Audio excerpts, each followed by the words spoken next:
Binibidyo ko yung sarili ko pero hindi para magpasikat. Binibidyo ko dahil pinasok ko ang social media at ito ang kailangan gawin. Pero ang totoo guys, nagpapasikat naman talaga ako. Pero kay Boss Meta, hindi kay kung kanino. Para mapansin ako ni Meta ay sana pansinin nyo rin muna ako guys. Baka pwede maki-like and share guys para mapansin ako ni Meta.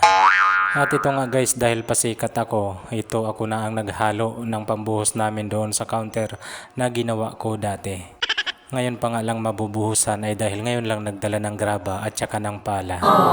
Hindi naman pwede yung kutsara namin pagkain ang gamitin panghalo ay baka abutin kami ng 3 taon. Charot lang. Kaya naman ito guys, nagpapapansin ako sa inyo para mapansin din ako ni Meta. Sa isang like and share guys, malaking tulong po yon sa akin bilang nag-uumpisa dito sa social media.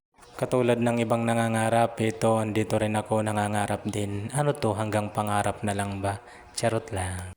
Sabi nga nila kung nangangarap ka, huwag kang sumuko. Kaya ito naman ako, susuka pero hindi susuko. Charot lang. At ayun lang guys, baka pwede maki-follow kung hindi ka pa naka-follow. Salamat.